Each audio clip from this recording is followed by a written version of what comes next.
কোনো ব্যক্তিকে আল্লাহর ওলি বা বুজুর্গ বলা যাবে? এতে কি কোনো গুনাহ হবে?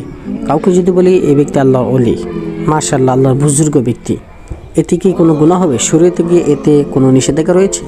প্রিয় দর্শক, এর পূর্বে জমানায়, পুরানো জমানায়, আগের জমানায় সাহাবায়ে কিরামদের পর যদি কোনো ব্যক্তিকে আল্লাহ পাক রব্বুল আলামিন বেলায়েত দান করতেন, বুজুর্গি দান করতেন, বেলায়েত দান করতেন, ওটা আল্লাহ পাক রব্বুল আলামিন তাকে জানিয়ে দিতেন, এলহামের মাধ্যমে তাকে জানিয়ে দিতেন যে তোমাকে বেলায়েত দান করা হয়েছে। কিন্তু বর্তমান সমাজের মধ্যে কাউকে বেলায়েত দান করলেও সে বলতেও পারে না যে সে নিজে আল্লাহর ওলি হয়ে গিয়েছে বা সে আল্লাহর ওলি বা তাকে আল্লাহ বেলায়েত দান করেছেন। বিদায় এখানে বোঝা গেল যে বিষয়টি পুরোপুরি গায়বী মুআমালা। আল্লাহ পাক রব্বুল আলামিনই ভালো জানেন কে আল্লাহর ওলি, কে আল্লাহর বুজুর্গ।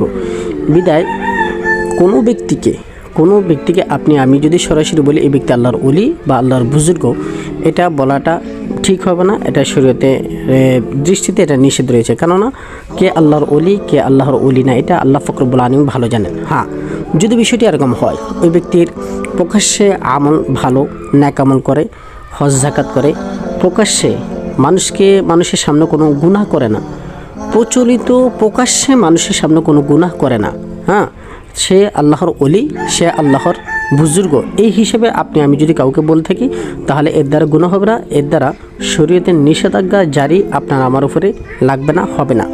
যদি মনে মনে এটা ধারণা করে থাকি যে এই ব্যক্তি আল্লাহর ওলি কি না, আল্লাহর বুজুর্গ কি না, এটা আল্লাহ পাক রব্বুল আলামিনই ভালো জানেন, কিন্তু আমার তার প্রকাশ্য যে আমল আছে ওই আমলের দৃষ্টিতে আমার মনে হয় যে সে ব্যক্তি কি আল্লাহর ওলি, এরকম বলা যেতে পারে।